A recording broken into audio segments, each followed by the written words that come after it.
Hello' everyone আশা কৰোঁ সকলো ভালেই আছে মই আচলতে সদায় যিহেতু ভ্লগ দিব নোৱাৰোঁ গতিকে এই ভ্লগটো আশা কৰিছোঁ আপোনালোকে চাব আৰু এই ভ্লগত টোটেল 6 দিনৰ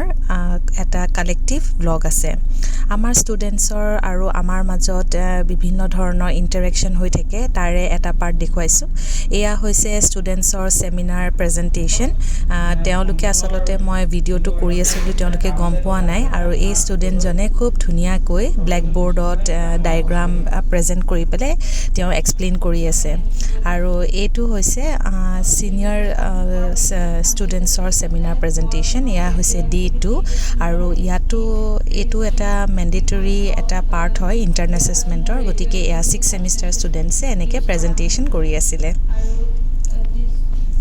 টিচাৰ্ছ বা ফেকাল্টি মেম্বাৰ্ছে যেনেকৈ ব্লেকবৰ্ড টিচিং অথবা হোৱাইট বৰ্ড টিচিং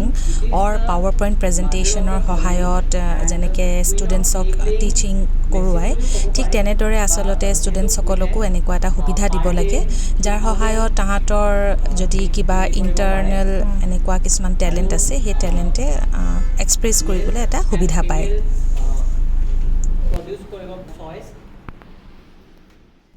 এতিয়া আহিছোঁ অন্য এটা দিন এই দিনত হৈছিলে এটা ফিল্ড ভিজিট আৰু মেইনকৈ 6 ছেমিষ্টাৰ ফাইনেল ইয়েৰ ষ্টুডেণ্টছসকলক লৈ যোৱা হৈছিলে আমি গৈছিলোঁ fishery research centre Assam agriculture university Jorhat যোনে শ্বৰ্টছ দেখিছে তেওঁলোকে গম পাইছিলেই চাগে যে আমি ইয়ালৈ আহিছিলোঁ ইয়াত আমি মেইনকৈ কি শিকিছিলোঁ আহক চাওঁ এয়া হৈছে একুৱাপনিক্স আচলতে প্লাণ্টছ আৰু ফিছেছৰ এটা কোঅপাৰেশ্যনত হোৱা এটা one kind of A breeding technique ইয়াত আচলতে কি হয় ইয়াত যিবোৰ ফিছৰ ৱেষ্ট প্ৰডাক্ট থাকে সেই ৱেষ্ট প্ৰডাক্টটো প্লাণ্টছৰ ইউজ কৰিবলৈ দিয়া হয় আৰু ইয়াত মেইনলি এল'ভেৰা প্লাণ্টেশ্যন হৈছিলে সেই দূৰত আপোনালোকে হয়তো দেখা পাইছে এল'ভেৰা প্লাণ্টেশ্যন হৈ আছে আৰু এয়া হয় ৰিচাৰ্চ স্কলাৰ নিভা তেওঁ বহুত ধুনীয়াকৈ ষ্টুডেণ্টছসকলক এইখিনি বুজাই আছিলে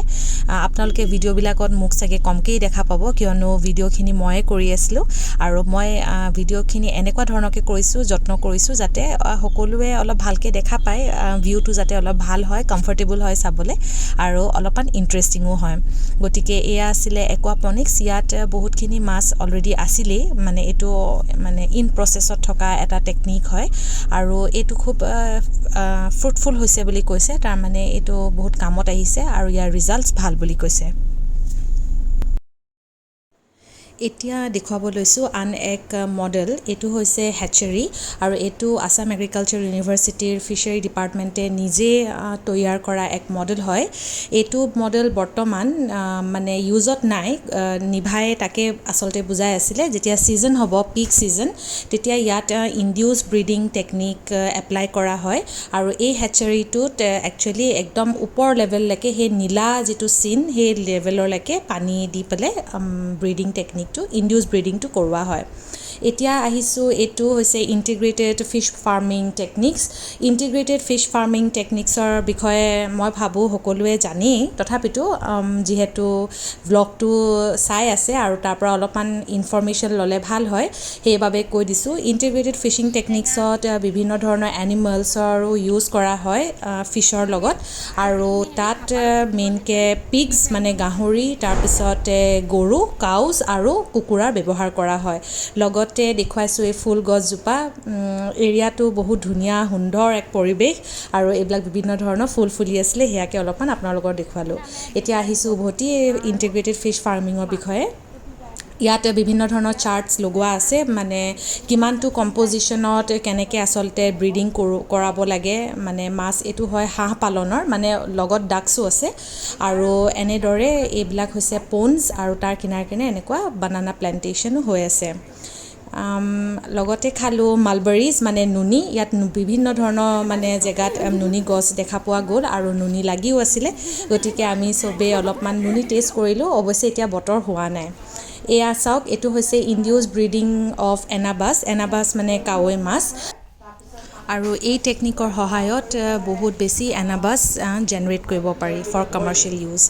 আৰু এয়া হৈছে বিশ্বজিৎ বৰদলৈ ছাৰ তেওঁ জুনিয়ৰ চাইণ্টিষ্ট হয় আৰু তেওঁ খুব সুন্দৰভাৱে এটা পাৱাৰ পইণ্ট প্ৰেজেণ্টেশ্যনৰ সহায়ত composite fish farming integrated fish farming আৰু ইনডিউচ ব্ৰিডিঙৰ বিষয়ে বুজাই গ'ল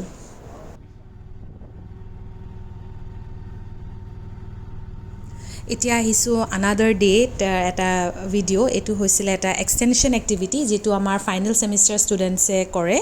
আৰু আমি তেওঁলোকক গাইড কৰোঁ আৰু একাম্পেনি কৰোঁ। আমি গৈছিলোঁ এখন স্কুললৈ, সেইখন আছিলে প্ৰগতি মধ্য ইংৰাজী বিদ্যালয় আৰু এই বিদ্যালয়খন অৱস্থিত নামচুঙি গাঁৱত আৰু তাত আমি মেইনকৈ য়োগাৰ আৰু এলকহল এবিউজ তাৰমানে সুৰাপানৰ যিবোৰ নেতিবাচক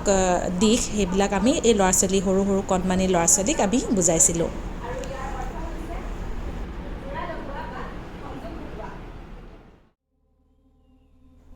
আমি সাধাৰণতে ভাবোঁ যে য়োগা এটা ফিজিকেল এক্টিভিটি হয় যিটো সমূহ বিদ্যালয়বিলাকত প্ৰেক্টিছ কৰোৱা হয়, কিন্তু ইয়াত জানিব পৰা গ'ল যে তেওঁলোকৰ ষ্টেজত বা এইটো এজত আচলতে য়োগা কৰোৱা নহয় আৰু সেইবাবে এটা ভাল আমাৰ এক্সটেনশ্যন এক্টিভিটি হ'ল বুলি আমি ভাবোঁ।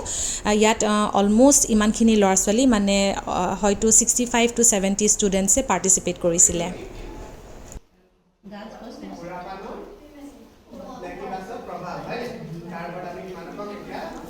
এলকহল এবিউজ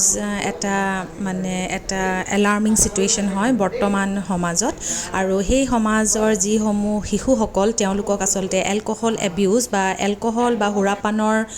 ব্যৱহাৰৰ কাৰণে কি কি হানিকাৰক কি কি দিশ থাকিব পাৰে সেইখিনি তেওঁলোকক এৱেৰনেছ এটা দিয়া হ'ল আৰু ষ্টুডেণ্টছসকলে ইমান ইণ্টাৰেষ্ট দি শুনিলে আৰু তেওঁলোকৰ যিটো ইনভলভমেণ্ট সেই ইনভলভমেণ্টটো চাই পেলাই সঁচাকৈ আমি আপ্লুত হ'লোঁ। কেইটামান গুৰুত্বপূৰ্ণ কথা আলোচনা কৰা হৈছিলে, যেনেকৈ মানে এজন মানুহ কেতিয়া মদাহী হৈ পৰে বা কেতিয়া এলকহলিক বুলি কোৱা হয় বা তাৰ কি কি প্ৰভাৱ পৰিব পাৰে আৰু বিশেষভাৱে এটা পৰিয়ালত তাৰ কি কি নেতিবাচক প্ৰভাৱ পৰিব পাৰে আৰু শিশুসকলৰ মনবিলাক আমি বুজিবলৈ যত্ন কৰিলোঁ আৰু চেষ্টা কৰিলোঁ।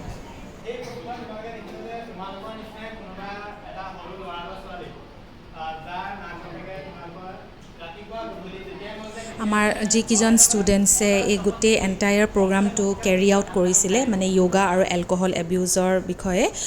গোটেইকেইজন ষ্টুডেণ্টে বৰ সুন্দৰভাৱে আৰু খুব ডেডিকেটেডলি তেওঁলোকে প্ৰেজেণ্টেশ্যনছবিলাক দিলে আৰু ষ্টুডেণ্ট মানে এই সৰু সৰু ল'ৰা ছোৱালীখিনিৰ মন বুজি পালে তেওঁলোকে দিবলৈ চেষ্টা কৰিলে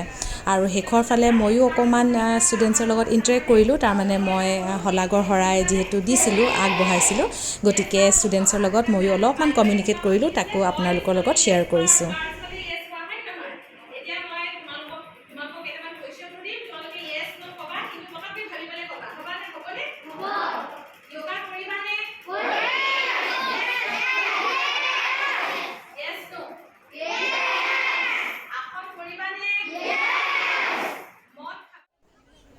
আৰু এয়াই হৈছে প্ৰগতি মধ্য ইংৰাজী বিদ্যালয়ৰ এক সুকীয়া পৰিৱেশ, সেউজেৰে ভৰা আৰু শীতল পৰিৱেশ আৰু ইয়াত আচলতে পৰিৱেশে আচলতে ল'ৰা ছোৱালীৰ মানে যিটো ডেভেলপমেণ্ট সেইটো নিৰ্ধাৰণ কৰে।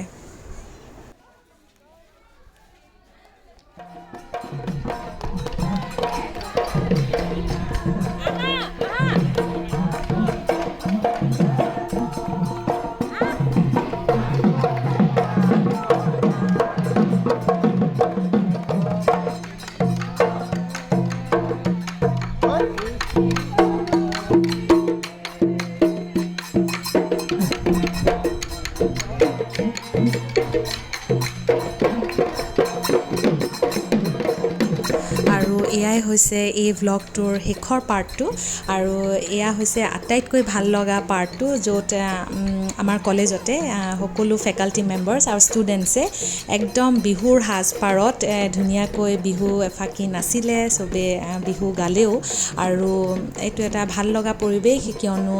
আমি এনেকুৱা সময় বহুত কমেই পাওঁ। একাডেমিক্সৰ মাজতো আচলতে ইও এক যদিও নন একাডেমিক পাৰ্ট হয় তথাপিতো ই মানে এটা ষ্টুডেণ্ট আৰু ফেকাল্টিৰ যিটো বণ্ডিং সেই বণ্ডিংটো বেছি শক্তিশালী কৰা বা বেছি ষ্ট্ৰেংথেন কৰাত সহায় কৰে বুলি মই ভাবোঁ। আপোনাক আৰু আপোনালোকৰ পৰিয়ালৰ সকলোলৈকে মোৰ আৰু আমাৰ ফালৰ পৰা ৰঙালী বিহুৰ হিয়া ভৰা শুভেচ্ছা জনালোঁ। আটাই ভালেই থাকক আৰু সুখেৰে থাকক। আজিলৈ আহোঁ তেন্তে, বাই।